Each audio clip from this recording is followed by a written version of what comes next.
तो hey guys, मेरा नाम है अमन। तो आज मैं आपके लिए लेके आया हूँ रेस बाय वुल्फ सीज़न 2 का एपिसोड नंबर 6 हिंदी में। और ये एपिसोड बहुत ही ज़्यादा माइंड ब्लोइंग है। रेस बाय वुल्फ के फैंस काफ़ी ज़्यादा हैं, लेकिन इसकी सीरीज़ को हिंदी में डब नहीं किया गया है। दूसरी बात, इसके एपिसोड्स HBO मैक्स पर रिलीज़ होते हैं, जो कि दूसरे ऐप्स या वेबसाइट पर आने में बहुत ही ज़्यादा दिन लगाते हैं। और ये जो एपिसोड है वो कल ही रिलीज़ हुआ है और इसे ढूंढने में मुझे बहुत ही ज़्यादा मुश्किल हुई, पर मैं आज आपके लिए लेकर आया हूँ इसका पूरा ब्रेक डाउन। तो शुरुआत करते हैं। एपिसोड 6 की स्टार्ट में हमें दिखाया जाता है कि सभी लोग अपने अपने कामों में लगे हुए हैं। सू, जो कि अपने उस सोल में बिलीव करने लगी है, वो अब पॉल के साथ मिलकर उस पेंटागोनल शेप के बॉक्स को खोलना चाहती है। वहीं इसके बाद हम देखते हैं मदर को, जो चैंपियन को इस बात के लिए तैयार कर रही है कि वो इन सभी लोगों का लीडर बन जाए। दूसरी तरफ हम देखते हैं कि मदर टेम्पेस्ट के पास आती है और उसे बताती है कि शायद उसके बच्चे की डिलीवरी अब टाइम से पहले ही हो जाएगी। लेकिन टेम्पेस्ट ये सुनकर बहुत ही ज़्यादा दुखी हो जाती है। उसे लगता है कि उसे इस बच्चे में अपने उस अटैकर की शक्ल देखने को रोज़ रोज़ मिलेगी और वो इस बच्चे से कहीं ना कहीं अपने मन में हेट करती है। इसके बाद हम देखते हैं कि फादर इलस्कस और मार्कस को वापस कैंप की तरफ लेकर आ रहा था, और जब वो वापस आ रहे थे तब इलस्कस मार्कस के पास उस एंशियंट मेटल को डिटेक्ट करता है और वो मार्कस से वो मेटल कार्ड ले लेता है। एक्चुअली ये मेटल कार्ड मार्कस ने उस एंशियंट क्रिएचर से उस गड्ढे के अंदर लिया था। जब मार्कस को कैंप में लाया जाता है तो मदर सभी को ये बता देती है कि मार्कस के पास जो भी पावर्स थी वो सब उस मदर की आंखों से थी, और ये आंखें अब मदर ने वापस अपने पास ले ली हैं। तो अब मार्कस के पास कोई भी पावर्स नहीं है और मार्कस भी इस बात को कबूल करता है। वो मार्कस को एक ऑफ़र देती है कि अगर वो सोल के बारे में सब कुछ बता दे तो शायद वो मार्कस को यहाँ से जाने दे, पर मार्कस इस बात के लिए मना कर देता है।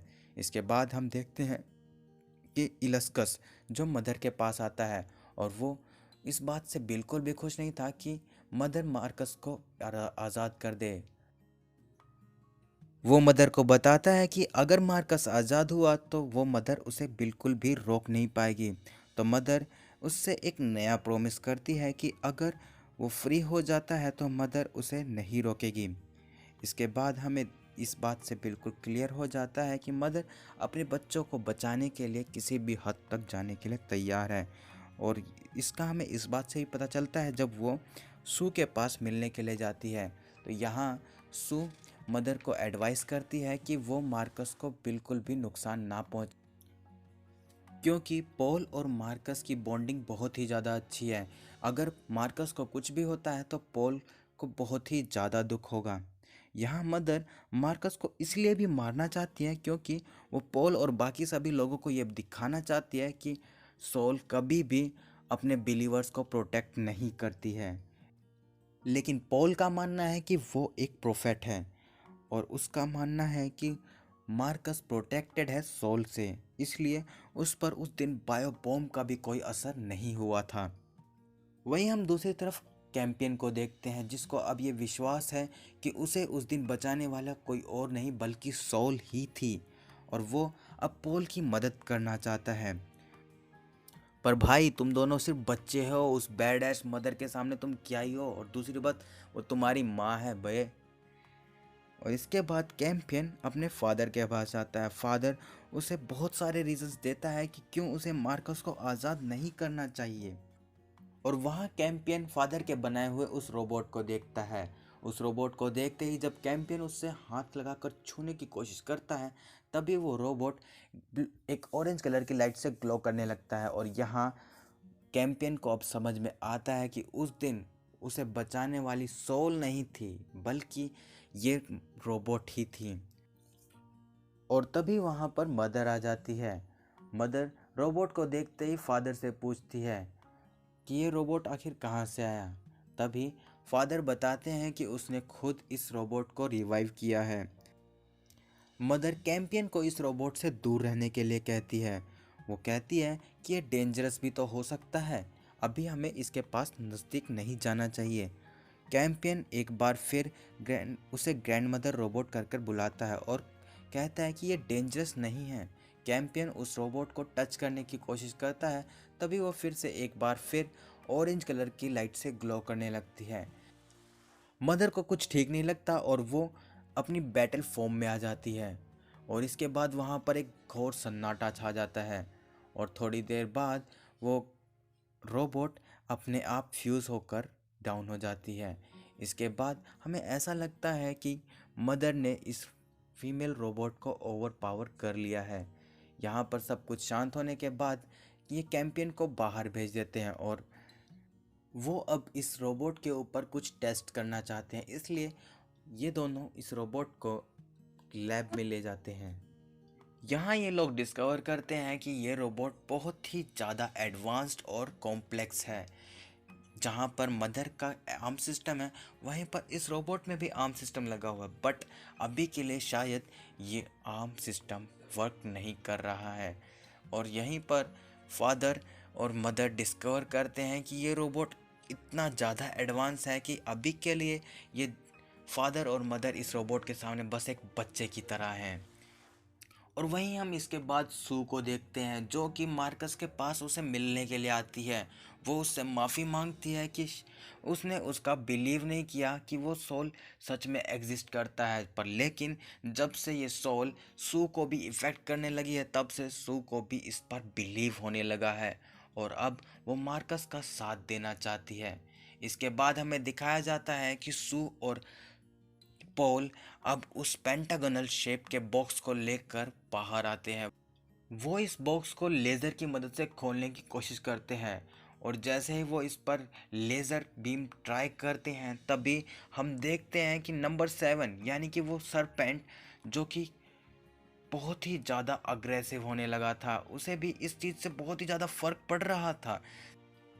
यह आवाज़ सुनकर कैंपियन उठ जाता है और वो सरपेंट को शांत करने के लिए उसके पास जाता है। वो उसे ट्राई तो करता है शांत करने के लिए, लेकिन सरपेंट शांत नहीं होता।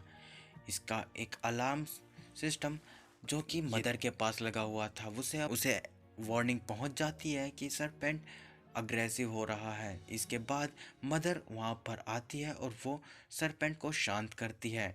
सरपेंट मदर से माफ़ी मांगता है। यहाँ पर हम देख सकते हैं कि इन दोनों के बीच में एक अच्छा खासा बॉन्ड है यार, माँ बेटे वाला ही बॉन्ड है। भले ही वो सरपेंट है और ये एक ह्यूमनॉइड रोबोट, लेकिन बॉन्डिंग तो है। इसके बाद मदर उसे शांत करके और इसके बाद हम सुला देती देखते है हैं और फादर वो और यहाँ उस से चले रोबोट को, जाते जो हैं। कि अब वर्किंग कंडीशंस में आ चुकी थी। और यहाँ फादर को इस रोबोट के अंदर उस खूंखार प्राणी का डेटा देखने को मिलता है, जो कि उस एसिडिक ओशियन से बाहर निकलते हुए देखे हैं। वो फादर से इंग्लिश में बात करती है। फादर को अभी तक लगता था कि ये मिथ्रेक लैंग्वेज बोलती है, जो कि एक एंशियंट लैंग्वेज है, लेकिन अभी ये इंग्लिश बोल रही थी। वो फादर से पूछती है कि यहाँ पर कुल कितने लोग हैं। फादर बताता है कि यहाँ पर कुछ 1000 से कम लोग होंगे। और इसके बाद हमें टेम्पेस्ट को दिखाया जाता है, जो कि वहाँ से भाग चुकी थी। वो भागकर अब समंदर के पास आ जाती है। एक्चुअली वो इस बेबी को नहीं चाहती है। वो चाहती है कि जैसे ही ये बेबी बोर्न आउट हो, वो इस बेबी को उठाकर इस एसिडिक समंदर में फेंक दे। वो इस बेबी की शक्ल भी नहीं देखना चाहती। और जैसे ही वो इस बेबी को जन्म देती है और वो इस जैसे ही इसकी शक्ल को देखती है, एक माँ और बेटे वाला बॉन्ड उसको वहीं पर इंस्टेंटली फील होता है और वो उसे गले लगा लेती है। वो अब नहीं चाहती थी कि वो इस बेटे को फेंके, लेकिन तभी हम देखते हैं कि एक क्रिएचर जो कि समुंदर की गहराइयों से एक पिट में से बाहर आता है और वो उस बाहर आकर टेम्पेस्ट से वो बच्चे को छीन लेता है। उसके एसिडिक हाथों से टेम्पेस्ट की सारी खाल जलने लग जाती है। लेकिन यहाँ हम ये भी देख पाते हैं कि इस बच्चे को उस एसिडिक हाथों से कोई भी असर नहीं हो रहा था। शायद सोल की माया है। वो इस बच्चे को अपने कैविटी लाइक स्ट्रक्चर के अंदर पेट खोलकर डाल लेता है। मतलब क्या क्या देखने को मिलेगा यार यहाँ पर। वो अब यहाँ से भाग जाता है। तभी हम देखते हैं कि पीछे से टेम्पेस्ट के फ्रेंड्स उसको सब उसके पास आते हैं, लेकिन अभी टेम्पेस्ट डूब चुकी है। वो सभी लोग टेम्पेस्ट को लेकर कैंप में ले आते हैं और वो उसको सांत्वना देने की पूरी कोशिश करते हैं। मदर जो कि इस बात से अब निराश है क्योंकि पहला ह्यूमनॉइड बच्चा जो कि पैदा होने वाला था और वो भी अब इस बच्चे को संभालने में नाकाम रहे। इसके बाद हमें दिखाया जाता है कि सू जो कि मार्कस के पास आती है, वो मार्कस को यहाँ से लेकर भाग जाती है। मार्कस, सू और पॉल अब कैंप से बहुत ही ज़्यादा दूर आ चुके हैं। वहीं हम दूसरी तरफ देखते हैं कि मदर को इस बारे में पता चल चुका है कि सू यहाँ से जा चुकी है और वो इसके बारे में पूछने के लिए इलस्कस के पास जाती है। वो उससे पूछती है कि आखिर मार्कस कहाँ हो सकता है, लेकिन मार्कस उसे कोई जवाब नहीं दे पाता। वो उसे वो कार्ड देता है जिसके अंदर वो ट्री लाइक शेप बना हुआ है। वो इस कार्ड को स्कैन करती है, पर इसके अंदर क्या है ये हमें नहीं पता चलता। सीरियसली भाई, कितने राज छुपा कर रखोगे तुम? कुछ तो बताओ यार। अब हमें मार्कस, सू और पॉल को दिखाया जाता है। पॉल सोने से पहले सू से डिमांड करता है कि वो उसे एक लोरी सुनाए और जैसे ही सू लोरी सुनाती है वो बॉक्स अपने आप खुलने लगता है। सू उस बॉक्स के अंदर देखती है, वहाँ पर किसी तरह का सीड लाइक चीज़ थी। वो उस बॉक्स को उठाती है और वो जैसे उसे उठाती है वो सीड सीधा उसके हाथ में चला जाता है और इसके बाद सू किसी अजीब तरीके से बिहेव करने लगती है। वो भागकर एक खाली जगह पर जाती है और एक गड्ढे को खोदने लगती है। इसके बाद हमें सुबह का सीन दिखाया जाता है जहाँ पॉल अपने सामने सुबह उठते ही उस ट्री ऑफ नॉलेज को देखता है। वो मार्कस को जगाता है और वो दोनों भागकर उस ट्री ऑफ नॉलेज के पास जाते हैं। पॉल अभी सू को ढूंढने की पूरी कोशिश करता है। वो इधर उधर मॉम मॉम कहते हुए घूम रहा था, लेकिन मार्कस वहाँ पड़ा उस पेड़ के नीचे एक फ्रूट को उठाता है और उसे खाने।